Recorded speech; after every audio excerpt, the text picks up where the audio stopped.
Hello दोस्तों, मेरा नाम है आमिर और आप देख रहे हैं my YouTube channel study guidance coach. दोस्तों, आज की वीडियो में हम बात करने वाले हैं एक फिजिक्स के टॉपिक के बारे में जिसको किरचॉफ्स लॉ के नियम से जाना जाता है। किरचॉफ्स लॉ हमारा बहुत बार एग्जामिनेशंस में पूछा जाता है और ये 4 नंबर में हमारा क्वेश्चन आता है और ये क्लास 12th का क्वेश्चन है जो कि आज आप लोगों के लिए बहुत ही ज़्यादा महत्वपूर्ण होने वाला है। बहुत ही ज़्यादा इंपॉर्टेंट क्वेश्चन है ये।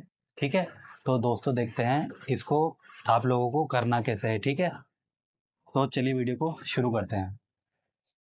सबसे पहले आपने क्या करना है, किरचॉफ्स लॉ हमारा कहता क्या है। ठीक है, ये हमारा होता है प्रथम नियम। इसको आपको एग्जाम में करना कैसे है और ये मोस्ट इम्पोर्टेंट क्वेश्चन है हमारा। ठीक है, तो किरचॉफ का जो हमारा नियम होता है वो प्रथम नियम कहलाता है। ठीक है, प्रथम नियम क्या होता है हमारा? धाराओं का नियम। इसको धाराओं का नियम बोलते हैं। धाराओं का नियम। ठीक है, यानी कि फर्स्ट लॉ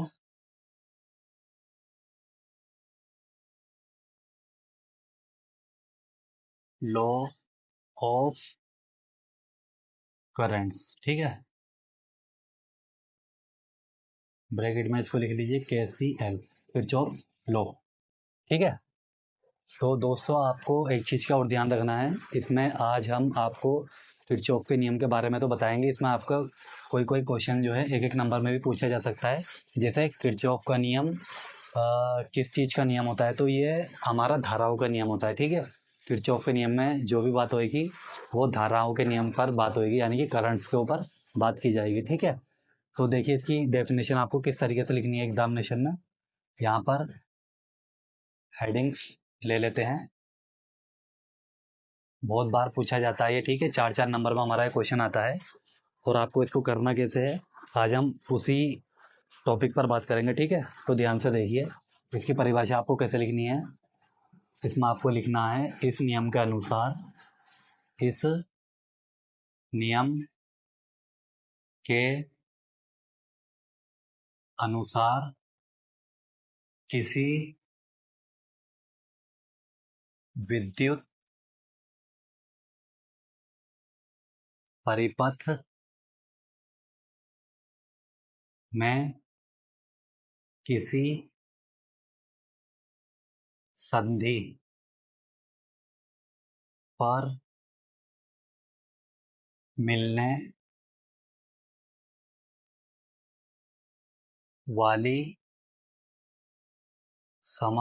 संधि पर मिलने वाली समस्त धाराओं का बीजगणितीय योग। क्या चीज? बीज गणितीय योग क्या होता है हमारा? शून्य।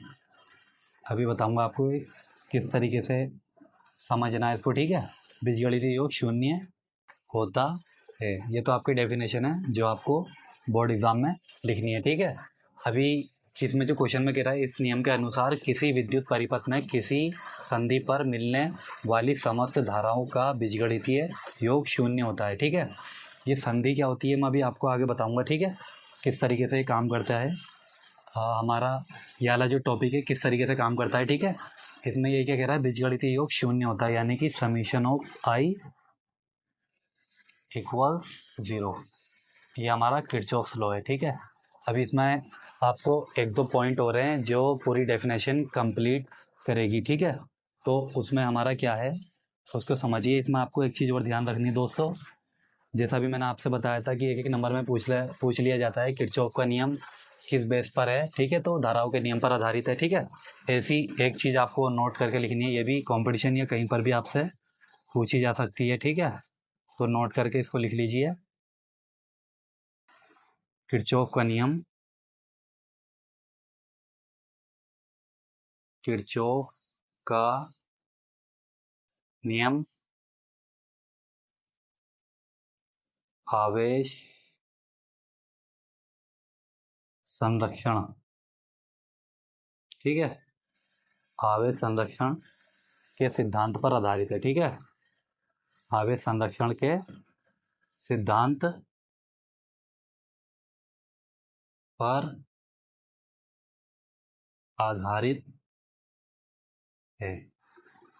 इस चीज़ को आपको ध्यान रखना है। इसमें एक एक पॉइंट्स आपको मैं बहुत ही अच्छे से समझाऊंगा और बताऊंगा जो आपको आगे एग्ज़ाम में भी आपके काम आएंगे, ठीक है, और कंपटीशन में भी काम आएंगे। अब इसके बाद देखिए दोस्तों, हमें करना क्या है, एक डायग्राम लेते हैं, वहाँ से आपको ये समझाते हैं कि ये समीशन ऑफ आई यानी कि धाराओं का योग शून्य होता है। वो आगे हम न्यूमेरिकल्स में भी इस टाइप के जो पॉइंट्स होंगे या हमारे न्यूमेरिकल्स भी होंगे उनको किस तरीके से हमें करना है, ठीक है। तो यहाँ पर आप इसको देखिए किस तरीके से हमें क्वेश्चन को कंप्लीट करना है। यहाँ पे लेते हैं हम चिन्ह परिपाटी, ठीक है। चिन्ह परिपाटी में आपको क्या लिखना है, चिन्ह परिपाटी में संधि की ओर आने वाली धाराओं को धनात्मक लेते हैं, ठीक है। अभी डायग्राम बनाएंगे, वहाँ से भी आपको सब क्लियर समझ में आ जाएगा। सबसे पहले डेफिनेशन को कंप्लीट कर लेते हैं, ठीक है। संधि की ओर आने वाली धाराएं या धाराओं को क्या लिया जाता है, पॉजिटिव यानी कि धनात्मक। धाराओं को धनात्मक या पॉजिटिव, ठीक है, धनात्मक लिया जाता है।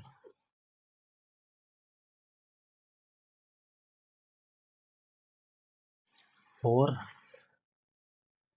संधि से दूर जाने वाली, संधि पॉइंट को बोलते हैं, ठीक है। अभी डायग्राम में समझेंगे उसको। और संधि से दूर जाने वाली धाराओं को ऋणात्मक यानी कि निगेटिव, ठीक है, ऋणात्मक दिया जाता है, दिया जाता है। तो दोस्तों यहाँ तक हमारा स्टेप कंप्लीट हो गया। अब हमें यहाँ से क्या समझना है, इस डेफिनेशन को जो कंप्लीट करेंगे। अब डायग्राम देखिए आप, इसका डायग्राम हमारा क्या कहता है, देखिए एक ये लाइन ड्रॉ कीजिए और एक यहाँ पर ये लाइन ड्रॉ। ये हमारे यहाँ पे क्या है, पॉइंट है। इस पॉइंट को हम क्या बोलते हैं, इसमें ध्यान रखिएगा आप। जो अभी हम यहाँ पे संधि बोल रहे थे ना, संधि, यहाँ पर भी देखो हमने संधि बोला था। ये हमारा क्या होता है, ये पॉइंट होता है, ठीक है। ये आप लिख लीजिए इसको, पॉइंट को, इसको संधि भी बोलते हैं, ठीक है, या फिर जंक्शन भी बोलते हैं, JUNCTION, ठीक है, जंक्शन भी बोलते हैं। अब इसमें देखिए दोस्तों, हमें करना क्या है, जो संधि की ओर धाराएं आती हैं उनको धनात्मक लेते हैं, ठीक है। ये देखिए 3 पॉइंट ले लिया हमने इसमें। यहाँ पे धारा I1 मान ली, यहाँ पर I2 और यहाँ पर हमने I3, ठीक है। और ये जो 2 लाइंस हैं, यहाँ पर हमने एक धारा ले ली I4, एक ले ली I5, ठीक है, 5 धाराएं हो गई। तो देखिए दोस्तों, अब यहाँ पर आपको ध्यान देना है। यहाँ पर हमें जो डेफिनेशन है वो क्या कह रही थी कि संधि पर मिलने वाली समस्त धाराओं का बीजगणित योग शून्य होता है, यानी कि ये जितनी धाराएं हैं इन सबको 0 के बराबर रखना है हमें, ठीक है, समीशन ऑफ आई। तो देखिए करना क्या है, हमारा समीशन ऑफ आई इक्वल्स 0। अब इसमें हमें एक चीज़ पर और ध्यान देना है, वो क्या है कि ये जो हमारा कह रहा था ना, संधि की ओर आने वाली धाराओं को धनात्मक लेते हैं, यानी कि देखो I1 हमारी पॉइंट की तरफ जा रही है, I2 हमारी पॉइंट की तरफ जा रही है और I3 हमारी पॉइंट की तरफ जा रही है, तो ये हम क्या लेंगे, पॉजिटिव। और जो पॉइंट से दूर जा रही है हमारी I4 और I5, ये हम क्या लेंगे, निगेटिव। अब देखिए इसको करना कैसे है, डेफिनेशन को कंप्लीट किस तरीके से करेंगे बोर्ड एग्जाम में। तो सबसे पहले क्या लीजिए, ये जो धाराएं हमारी पॉइंट की तरफ जा रही हैं I1 I2 I3, ठीक है, इनको क्या लेंगे, पॉजिटिव। I1 प्लस, इसका मतलब क्या होता है, समीशन ऑफ आई का मतलब जितनी भी ये धाराएं हैं सबको ऐड करके यानी कि जोड़ करके 0 के बराबर रखना है हमें, ठीक है। तो देखिए I1 I2 I3 हमारी पॉजिटिव ली जाएंगी। ये देखिए मैं पॉजिटिव ले रहा हूँ इनको, और इसके साथ इसको ऐड भी कर दे रहा हूँ, जिसका मतलब होता है बीजगणितीय योग, ठीक है। और I3 ये हमारी क्या हो गई, पॉजिटिव। अब उसके बाद I4 I5 हमारी पॉइंट से दूर जा रही हैं, तो इनको हमें क्या लेना है, निगेटिव। I4 माइनस I5, इसको क्या लेना है, निगेटिव, और सबको क्या रखना है, 0 के बराबर। अब देखिए दोस्तों, अब इसको सॉल्व करेंगे। अब इसको करना क्या है, ये I1 आ जाएगा प्लस ये हमारा I2, ये प्लस ये हमारा I3। अब ये माइनस की प्लस में जब गुणा करेंगे तो माइनस आ जाएगा, ये हमारा आ जाएगा I4। ऐसी फिर इधर माइनस की प्लस में गुणा करेंगे, ये माइनस हो जाएगा, क्योंकि माइनस प्लस माइनस होता है, ठीक है। I5 बराबर 0। तो दोस्तों अब हमें क्या करना है, ध्यान से देखिए। अब ये जो हमारा I1 I2 I3 है, इसको लेफ्ट में रहने दीजिए, ठीक है। I1 plus I2 plus I3। अब ये हमारा बराबर, ये I4 और I5 को जब हम राइट साइड में लेके जाएंगे तो इनके साइन चेंज हो जाएंगे, माइनस वाले प्लस में हो जाएंगे, ठीक है। I4 प्लस I5, यही हमारा जो है क्वेश्चन है, जिसमें हमें ये डेफिनेशन को कंप्लीट करना था, ठीक है। इससे हमें क्या पता चलता है, जो हमारा ये डेफिनेशन सॉल्व करके आया है, कि जो संधि की ओर आने वाली धाराएं हैं I1 I2 I3 वो बराबर होंगी संधि से दूर जाने वाली धाराओं के, ठीक है।